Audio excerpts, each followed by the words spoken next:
Boa noite. Boa noite a todos. Em breve nós vamos iniciar a nossa atividade.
Vamos aguardar mais alguns minutos para dar início às nossas atividades dessa noite.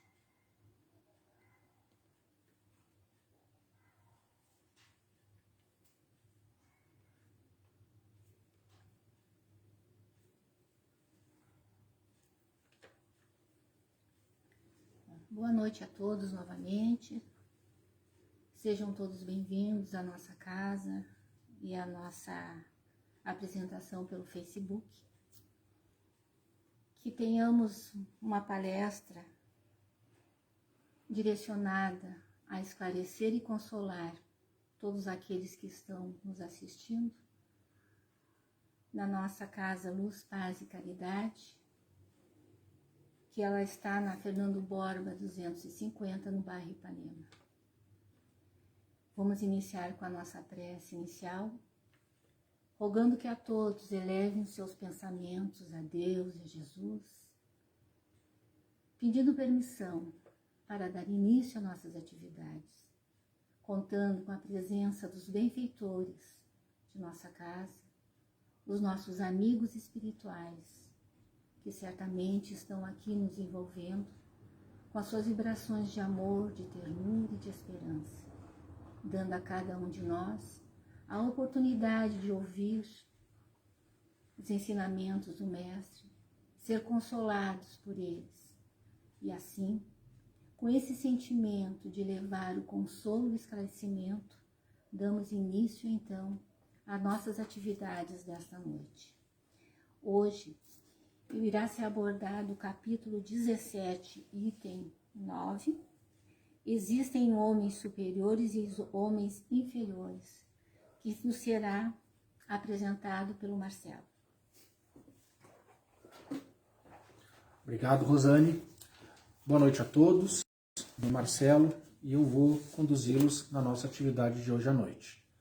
Sempre lembrando que essa atividade de hoje, de sábado, ele tem sempre como tema alguma passagem do Evangelho segundo o Espiritismo, mas ele não é aquela palestra tradicional onde existe a exposição do tema pelo expositor e vocês apenas assistem à atividade. Nessa atividade de sábado, nós construímos esse trabalho juntamente com vocês que estão aí nos assistindo pelo Facebook e pelo pessoal que está presencialmente aqui na nossa sede. Então, como eu disse, essa é uma atividade que é construída conjuntamente. Eu vou propor o tema, que é retirado dessa passagem que a Rosane mencionou para nós aqui, o capítulo 17, do Evangelho segundo o Espiritismo, Sede Perfeitos, o item 9, os superiores e os inferiores. E nós, para ensejarmos a conversa, nós colocamos uma pergunta, um questionamento, que vai então motivar o desenvolvimento dessa atividade. Antes de passar diretamente ao questionamento esse que vai nos conduzir à atividade, eu vou ler um trechinho aqui desse item 9, para que a gente tenha aqui um embasamento para poder conversar.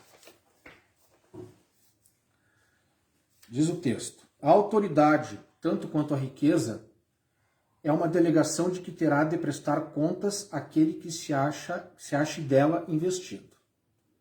Não julgueis que lhe seja ela conferida para lhe proporcionar o prazer de mandar, nem conforme supõe a maioria dos potentados da terra, como um direito, uma propriedade. Deus, aliás, lhes prova constantemente que não é nenhuma nem outra, porque deles as retira quando lhe apraz. Se fosse um privilégio inerente às suas personalidades, seria inalienável. A ninguém cabe dizer que uma coisa lhe pertence, quando lhe pode ser tirada sem seu consentimento. Deus confere autoridade a título de missão ou de prova, quando o entende, e a retira quando julga conveniente. Eu vou parar por aqui, o texto ainda prossegue, mas eu acho que com esses elementos a gente pode já começar a nossa conversa. O tema, então, seria a superioridade de homens, de alguns homens perante outros, está colocado para nós na forma da seguinte pergunta: existem homens superiores e homens inferiores? É um bom questionamento, né? Bom, a gente sabe que nós que habitamos esse plano terrestre estamos nivelados o nosso desenvolvimento moral, intelectual e de inteligência. Basicamente, nós que habitamos esse planeta Terra aqui temos, via de regra, esse mesmo patamar. Isso não quer dizer que nós todos somos iguais. Existem aqueles que estão um pouco mais adiantados e tem aqueles que ainda não alcançaram essa situação. Então, obviamente, existem diferenças entre os seres que habitam a Terra. E é uma utopia, uma quimera, achar que todos os homens são iguais e que todos os homens, então, de acordo com essa igualdade, teriam as mesmas condições de exercer as mesmas atividades com a mesma qualidade, vamos dizer assim. Nós somos diferentes, é da natureza humana. Alguns têm alguns predicados superiores em determinadas áreas, outros em outras áreas. Alguns indivíduos estão um pouco mais adiantados, como eu disse, outros nem tanto, em todas as atividades da esfera humana. Mas isso quer dizer que esses homens que estão um pouco mais adiantados são superiores? Já temos aqui um comentário. Paulo Salerno diz que nas condições espirituais não há homens superiores ou inferiores, mas diferentes graus de evolução. Exatamente, é isso que eu tentei esclarecer aqui. Essa superioridade que nós estamos aqui mencionando não é a questão espiritual, é a questão da nossa evolução de acordo com a caminhada de cada um aqui. Vai existir uma diferença. Vamos ver o que nos diz a Nilva.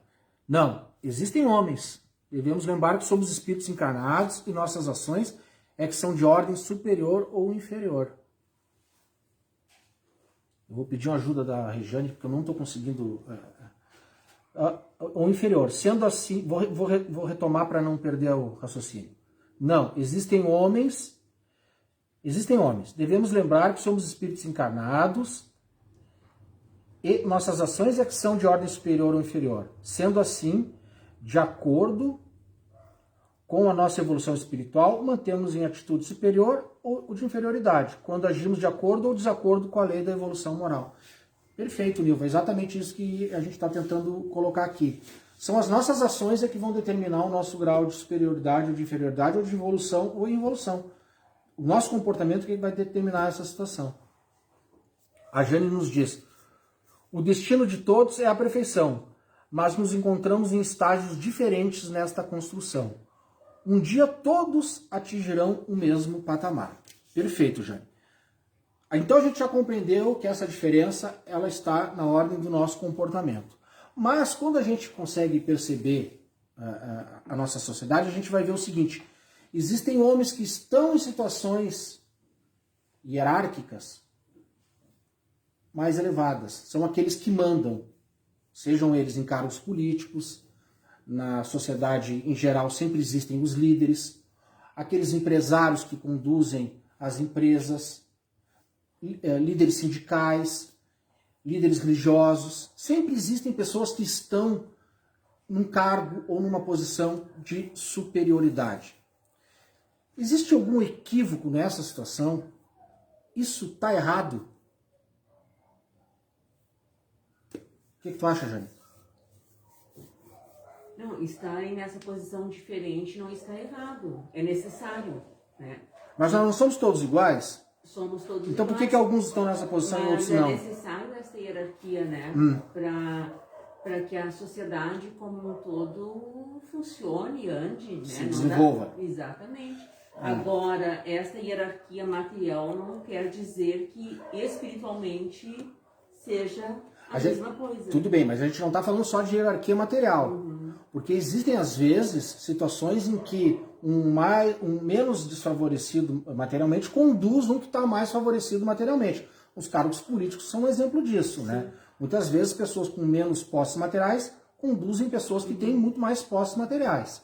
Agora, essa pessoa que está lá nessa posição, ela está lá porque ela tem uma condição. Ela foi colocada lá, ou temporalmente aqui pelo poder humano, ou é uma posição que ela tem que ocupar na vida dela para resolver alguma questão que esteja ali, que ela precisa resolver.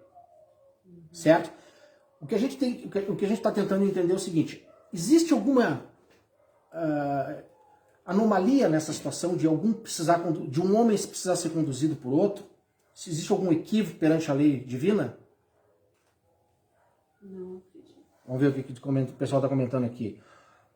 O que o homem possui são as qualidades morais, a inteligência e os conhecimentos adquiridos. Tudo ou mais são empréstimos de Deus para que a criatura se aperfeiçoou. Exatamente, Paulo. Então, retomando então aquela situação com esse comentário do Paulo, a gente pode dizer que essas pessoas que estão lá nesses cargos, uma posição hierárquica superior, foram ali colocadas para que elas conduzam o avanço da sociedade. São líderes.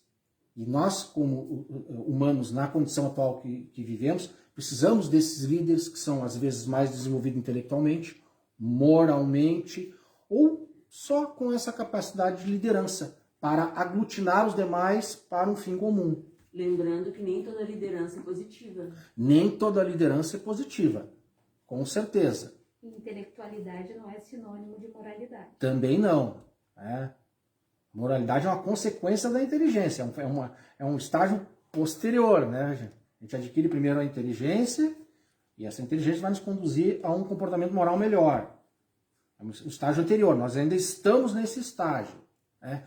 Mas a sociedade ela é hierarquizada. Nós precisamos dessa hierarquia para que as instituições, as empresas e a sociedade como um todo funcionem. A Beth nos diz: aquele que estão em nível hierárquico mais elevados tem ainda mais responsabilidades na encarnação. É um ponto importantíssimo que a Beth nos traz aqui, e ela está lá no item, né? Que é uma passagem posterior àquela que eu li, e está mencionado que esta posição em que nos é concedida, ela vai ser, depois nós teremos que prestar contas dessa posição em que fomos colocados. Então, se lá no meu planejamento reencarnatório foi determinado então que eu teria uma capacidade de liderança, eu seria líder de um povo, de uma indústria, de uma nação, enfim, de algum agrupamento de humanos, eu vou prestar contas do que eu fiz com essa prerrogativa. Se conduzi bem aquela situação, se utilizei daqueles meus predicados para que aquele grupo de pessoas que estava ali sobre a minha condição evoluiu ou involuiu. Responsabilidade minha sobre aquela situação. Certo? Mais algum comentário, Rejane? Então, assim, ó, a gente tem que entender por que existe essa diferença. Por que alguns seres são colocados nessa posição? Alguém tem uma ideia? Por que seria? Por que é a Rejane que está liderando o nosso trabalho aqui hoje e não é o Marcelo? Vamos ver se alguém responde aqui. Cada qual, dentro da esfera de responsabilidade, deverá prestar contas da posição que está investido. Exatamente aquilo que a gente comentamos antes. Essa prerrogativa ela vai ser cobrada depois numa prestação de contas. Mas por que alguns seres, então, são colocados nessa posição e outros não são? A gente precisa entender, né, que essas construções a gente vem fazendo ao longo da nossa caminhada. Algumas delas a gente consegue construir nessa encarnação que me levem a essa condição. Mas eu posso já ter isso de outras encarnações e que me habilitam para que nessa vivência eu exercite essa capacidade de liderança. O Tusnildo nos diz que na hierarquia, se somos feitos à imagem e semelhança de Deus, então respeitamos a imagem de Deus que há no outro. Perfeito, Tusnildo. O fato de eu estar numa posição de liderança momentânea não quer dizer que eu seja superior àquela pessoa que eu estou liderando naquele momento. É um irmão igual a mim, que eu tenho que respeitar da mesma forma que eu gostaria de ser respeitado. Fabiana nos diz que para essas pessoas, porque essas pessoas precisam dessa experiência para o seu aperfeiçoamento, podendo ter êxito ou não. Exatamente, a Fabiana então estava respondendo aquele questionamento que eu fiz antes. Evidentemente que essas pessoas precisam dessa experiência, é uma parte da resposta para o aperfeiçoamento delas, mas a gente tem que ter em conta também os outros indivíduos que estão envolvidos nessa situação. Aquelas pessoas também precisam ser lideradas e a espiritualidade, a providência divina, provavelmente chegou à conclusão de que aquela pessoa seria a mais adequada, a mais apropriada para fazer a condução daquele grupo de pessoas. A Aline nos diz para o progresso da humanidade, passar pelas provas da riqueza, da pobreza, da beleza, etc. Aí está o livre-arbítrio. Perfeito, Aline. Antes o Paulo nos diz, as pessoas são colocadas em determinadas posições como prova ou por expiação. Perfeito. Paulo complementa a resposta da Fabiana, que também é complementada pelo comentário da Aline. É tudo isso. É prova, é expiação, mas também é necessidade de um agrupamento de pessoas ser conduzido por alguém com determinada característica, que precisa passarem todos conjuntamente por aquela situação. A gente não pode enxergar a situação só sob o ponto de vista da pessoa que está conduzindo, porque o mais importante nem é ela, são os conduzidos. Aquele que está conduzindo é apenas um instrumento para todo o desenvolvimento daquele agrupamento de pessoas. Pois bem, aí eu pergunto, estamos caminhando então para que essa necessidade de sermos liderados por iguais, porque nós não detemos essa capacidade de promover o desenvolvimento individualmente, precisamos de alguém para nos liderar, mas nós estamos nos encaminhando para um passo posterior, que é naquele em que todos contribuiremos conjuntamente para essa evolução. Pergunto, nesse estágio atual em que nos encontramos, nós estamos mais distantes ou mais próximos disso? Estamos nos aproximando dessa situação ou ainda estamos muito longe? Ainda estamos longe. Estamos longe, Rejane? Vamos ver o que diz Elizabeth. Também pode ser por missão, quando quem lidera tem por objetivo elevar moralmente quem é liderado. Perfeito, Beth. A gente tem vários exemplos que a espiritualidade nos menciona na literatura de situações em que são colocados determinados líderes perante determinadas situações, porque aqueles seres eram os mais capacitados para aqueles momentos. Quem teve a oportunidade de ler aquele livro Brasil, eu sempre me confundo, eu não consigo essa ordem. Enfim, ali menciona, né, passo a passo como foi constituído o nosso país e quais os espíritos que encarnaram em determinados momentos da nossa história para promover o desenvolvimento da nação. Então a gente vai ver ali, desde o início lá da colonização, os reis, os imperadores, os envolvidos nas inconfidências, em toda a política. E aproveitando esse gancho do que tu está falando, observando a história, observando também, a diferença que se vê do comportamento humano hoje com relação ao comportamento daquela época. Assim Sim. Será daqui um tempo a comparação entre o nosso período e o período que está se avizinha. Onde não precisaremos mais do juiz para julgar o homem, porque o próprio homem saberá conduzir a sua trajetória dentro das leis divinas. Não mais humanas. Não mais humanas, porque estaremos numa condição, o divino já estará dentro de nós. Certo. Não precisaremos mais de um juiz externo para julgar os nossos comportamentos. Exatamente. Antecipadamente conheceremos a lei divina e saberemos que tal ou qual atitude não é adequada, não cometeremos. Se não cometermos essa situação inadequada, não precisaremos de um juiz para nos apontar o erro. Não vamos mais infringir as leis de Deus. Aí não precisa mais de juiz, delegado, não precisa mais nada, né? Nem essa questão do chefe, do superior, do subordinado. Exatamente. Então, o que a gente está chegando à conclusão aqui, Regiane, se tu me permite, é de que essa situação, então, de superior e inferior é uma necessidade atual do nosso desenvolvimento moral. Nós precisamos, por enquanto, de uma autoridade. Vamos ver o que diz o Paulo Salerno. Todos nós que ainda habitantes de um planeta de provas e expiação, estamos mais próximos do início do que o objetivo a ser alcançado, ou seja, a plenitude. Paulo nos diz então que nós estamos num mundo de provas e expiação, mas sabemos também que estamos nos encaminhando para o mundo de regeneração. Lá as coisas serão um pouco diferentes. Não serão como essas que nós já vivemos, e a Regiane deu exemplo assim, de períodos mais anteriores, onde a selvageria imperava. Nós fomos aos poucos nos civilizando, amenizando esses comportamentos. Estamos um relativo período de paz. Eu costumo dizer que a humanidade nunca teve tão poucas guerras como nós vivemos hoje em dia. As nossas batalhas hoje são de outra ordem. Essas matanças, elas diminuíram bastante, as nações já não brigam tanto. Estão diminuindo as animosidades entre os seres humanos, a gente vive um pouco mais tranquilo. E a gente está se encaminhando então para esse período que o Paulo mencionou posteriormente, que é um mundo de regeneração, em que certamente serão necessários menos superiores e nós seremos mais iguais, vamos dizer assim. Mais algum comentário aí, Regiane? Eu posso prosseguir? Posso prosseguir?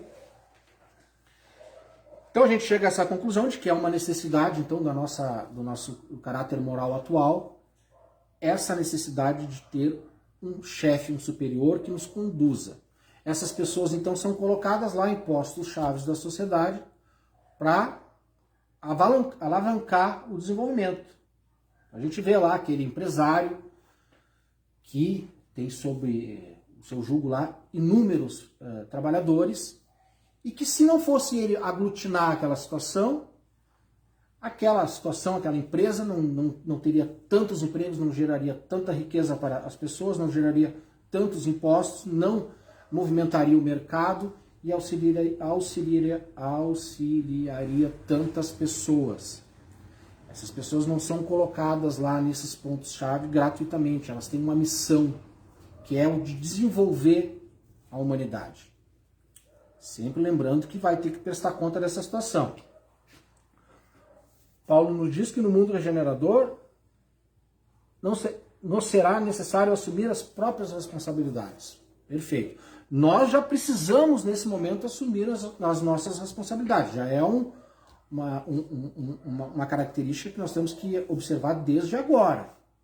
Não é só lá no mundo regenerador que nós vamos assumir. Lá nós teremos uma maior capacidade de assumir essas responsabilidades. Mas desde já, desde sempre, inclusive, precisamos assumir as nossas responsabilidades. Senão estaremos sujeitos lá aos efeitos da lei de causa e efeito. Sempre sujeito a isso. Responderemos por todas as nossas atitudes. O que o Paulo quer dizer é que no mundo regenerador nós teremos mais condição de assumir essa responsabilidade. Ficará mais fácil, né, Paulo? Ficará mais fácil, né? Responsabilidades que nos serão cobradas no âmbito da consciência. Perfeito. Essa responsabilidade que nós estamos falando aqui, e como a Regiane mencionou lá no início da nossa conversa, ela não carecerá mais de um ente exterior para nos apontar esse erro e essa dificuldade. A nossa própria consciência irá nos cobrar essa situação, e nesse estágio posterior, a consciência nem cobrará tanto, porque nós cometeremos muito menos essas atitudes. Porque hoje, dadas as nossas poucas qualidades morais, transferimos a nossa responsabilidade para os outros. Isso é uma característica atual. Inclusive, exatamente, o que o Paulo está falando é que nós, na nosso atual estágio moral, nós terceirizamos as nossas responsabilidades. Nós buscamos no outro a culpa pelos nossos fracassos, pela nossa condição de miséria, pelas nossas dificuldades. Nós sempre enxergamos num terceiro essa responsabilidade. Ainda não chegamos ao ponto de internalizar essa dificuldade e perceber em mim qual é a dificuldade, o que eu estou fazendo de errado e que está me conduzindo à situação que eu estou agora. Então eu perdi o emprego porque o chefe não gosta de mim, porque o pessoal lá da empresa fez um complô e resolveu me tirar de lá, porque eles têm inveja de mim, eles não gostam porque eu sou careca, eles querem um cara que tem um cabelo mais bonito que o meu. Não é difícil, né? Mas enfim, eu terceirizo a responsabilidade. Por orgulho também, né, Marcelo? Orgulho. Voltamos lá, né, Beth, a origem de tudo. O orgulho e o egoísmo. A gente não consegue fugir disso, né? Volta e meia esse assunto volta aqui. Porque Beth... se não é o orgulho, você admite, eu errei. É o orgulho. É humilde o suficiente para dizer, eu errei. Eu errei. A culpa é minha. A culpa é minha. Orgulho, exatamente, Beth. E o orgulho, como é o pai de todas as nossas, os nossos defeitos, ele gera também a falta de humildade. Essa incapacidade de perceber que talvez o equivocado seja eu. Que eu esteja cometendo uma atitude que está me prejudicando. Tem mais algum comentário, gente? O pessoal tá tímido hoje, né? E aí eu fico falando sozinho aqui, mas vamos adiante. Eu queria perguntar, nós temos 5 minutinhos, eu vou fazer uma pergunta aqui que eu acho que vai gerar alguma controvérsia. Qual seria então a verdadeira superioridade? Quando é que um ser humano é superior ao outro? Não há controvérsia. Não há controvérsia, Paulo? É a moral. É a moral. Tem certeza? Absoluta. Absoluta. A superioridade é moral. É moral. Sempre é moral, né, Rangel? Sim. Por mais... A gente vai ler o texto aqui, né? Por mais dinheiro que eu tenha, por mais poder que eu tenha, por mais facilidades que eu tenha na minha vida, liderança, carisma, afeto, tudo isso é emprestado. Agora, a moral não. A moral é minha. Fui eu que conquistei pela minha atitude e pelo meu comportamento. Então, tudo aquilo que eu falei antes pode ser retirado. Não é meu. Está emprestado. Então o corpo não é teu. Nem o corpo é meu. Mas a minha moral é minha. Isso. E ela eu vou levar comigo. Para sempre. Para sempre, né? Para sempre, não é, Grátis? Na tua trajetória toda. Na minha trajetória toda, né? Certamente aqueles que estão hoje em cargos de liderança, pela rotatividade das nossas necessidades em outras existências, certamente não vamos desfrutar dessa prerrogativa uma existência futura. Mas aquela construção moral que eu fiz ao longo das minhas existências, bom, essa eu levo junto sempre. E para explorar e conhecer a característica dessa apropriação, vamos à frase do Sócrates: conhece-te a ti mesmo. Conhece-te a ti mesmo. Precisa buscar o autoconhecimento para compreender o grau da moral em nós mesmos. Isso, perfeito, Roger. Muito bom. Porque esse conhecimento parece fácil, mas é uma tarefa árdua, Nossa. extremamente complexa. Junto com a construção da moral. Caminham juntas, né, Grácia? O autoconhecimento e a construção moral, ó. Vamos dizer que a construção, que a construção moral é uma consequência do autoconhecimento. No momento em que eu me autoconheço, sei o que eu estou fazendo de errado, as bobagens que eu estou cometendo, paro de fazer as porcarias que eu estou fazendo, eu vou estar contribuindo para a minha evolução moral. Então, uma é consequência da outra, caminham juntos, não tem como escapar. Uma é decorrência da outra, né? Bem, não sei se temos mais algum comentário, eu peço perdão porque eu não estou conseguindo girar aqui, mas a Regiane está me auxiliando aqui. A gente está chegando ao fim do nosso encontro de hoje. E eu queria deixar uma frase aqui que eu achei interessante, é de um filósofo britânico, Edmund Burke, que diz para nós o seguinte: a sociedade é uma comunidade de almas que reúne os mortos, os vivos e os que ainda não nasceram. Pelo que eu pude entender nessa frase aqui, ele está nos dizendo o seguinte: comunidade, assim como nós vivemos a sociedade, ela reúne os mortos, porque o que a gente vive hoje em dia aqui, essa construção societária que nós estamos desfrutando, foi construída por pessoas que já vieram antes de nós. Os vivos, porque o que nós estamos fazendo aqui é o que nós vamos deixar no futuro. E os que ainda não nasceram, para manter o que aqueles lá de trás fizeram, o que nós fizemos, e darem a participação deles para a construção dessa evolução do homem. Achei muito interessante essa frase, gostaria de compartilhar com vocês. Pois bem, estamos chegando ao final da nossa atividade. Quero agradecer aí a contribuição de todos. Espero que tenha esclarecido um pouco acerca desse assunto, dessa passagem do Evangelho. A gente nunca consegue exaurir aqui o assunto, né? Sempre fica alguma coisa. Mas é bom para a gente desenvolver essa capacidade de a gente se questionar e tentar entender o Evangelho à luz do dia a dia, do nosso cotidiano. Onde é que a gente vai aplicar essas lições? Porque essas lições são eternas, né? Elas não foram feitas para serem aplicadas só no tempo de Jesus.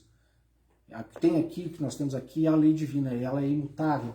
Ela servia para aquela época e ela serve para o nosso dia a dia. Esse manual que temos aqui serve para o dia a dia. E nosso exercício, a nossa tentativa é justamente isso, compreender o Evangelho no nosso dia a dia. Se a gente conseguir fazer isso, a gente vai conseguir construir a nossa evolução. Muito bem, pessoal. Mais uma vez gostaria de agradecer. Já está todo mundo meio atravessado pelo que eu estou passando do tempo. Falei demais. Muito obrigado. Até a próxima.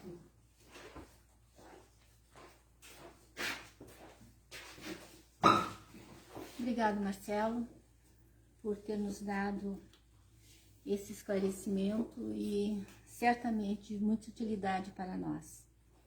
Então, como sábado, nós fizemos a nossa irradiação para os suicidas. Peço então que todos possam me acompanhar em pensamento para esse momento especial. Vamos então elevar o nosso pensamento a Deus e a Jesus, rogando que eles possam, de alguma forma, chegar até aqueles que, num momento de desespero, de muita dor, resolveram tirar as suas vidas, achando que ali seria a solução para os seus problemas. Querido Mestre, permita que essas mãos abençoadas possam chegar até eles, que cada um possa receber o auxílio, o alívio de suas dores. Que a nossa onda mental de amor e de ternura possa envolver a cada um dos suicidas, aqueles que têm conhecidos, amigos, que cometeram suicídio, lembre-se deles. E que possamos chegar a esse vale onde há sofrimento e dor, como uma luz se envolvendo-os, dando a cada um a tranquilidade e o amparo. Ah, amigo, só tu mesmo, Jesus, pode abrandar aquela dor. Só tu mesmo pode acalmar a dor dos corações dos familiares que aqui ficaram. Alguns se culpando, outros acusando. Mas isso não importa, mestre. O importante é que cada um receba o auxílio, a ajuda necessária. Que esta onda vibratória de amor e de ternura se aproxime de cada um, derramando sobre eles a paz que tanto necessitam. Que nesse momento as suas dores possam ser aliviadas, acalmadas, e que surja um raio de esperança, um momento de lucidez, para que eles mesmos, no maior desespero que possam estar, possam também elevar os seus pensamentos a Deus e rogar a ajuda, que neste momento a ajuda chegará. Aos suicidas, que eles possam encontrar um pouco de paz e que eles possam sentir o nosso amor a envolvê-los. Porque nesse momento de dor, a única coisa que nos alivia é nos sentir amados e perdoados pelos nossos familiares, porque eles são envolvidos em ternura. Assim, agradecemos a todos vós que neste momento se uniram em pensamento para levar o alívio àquele que sofre. Com isso, encerramos a nossa prece, a nossa irradiação. E de imediato passamos para o passe. E que podemos encontrar no passe o alívio que necessitamos. Vamos mais uma vez acalmar a mente, sentindo as vibrações que estão nos envolvendo. Essa luz divina que desce pelo nosso coronário, nos envolvendo o corpo, dando-nos tranquilidade, dando-nos paz. E que possamos sair daqui vitalizados, na certeza absoluta que somos amados. E que as nossas dificuldades físicas e espirituais estão sendo atendidas. E que o nosso lar possa ser visitado por esses espíritos nobres, dando a cada um o passe espiritual, envolvendo-os em ternura e esperança. Que os nossos olhos sejam aqueles olhos que, ao olhar o horizonte, veem nele a esperança do progredir, a esperança de sentir e amar, e que possamos ter uma noite tranquila, de um sono reparador, e que amanhã, no dia dos pais, possamos abraçar os nossos pais, aqueles que estão ainda conosco e aqueles que estão no plano superior. Que cada pai possa se sentir amparado, amado, e que a nossa gratidão pelos nossos pais cheguem aonde eles estiverem, como forma de amor, por tudo que fez por nós, pela possibilidade de ter nos dado a vida, os ensinamentos e o carinho. Que os pais amanhã possam ter um dia de muita harmonia com os seus filhos, com seus amados. Que assim seja. Assim, Encerramos a nossa atividade dessa noite, rogando a Deus que cada um de nós esteja em paz com seus familiares.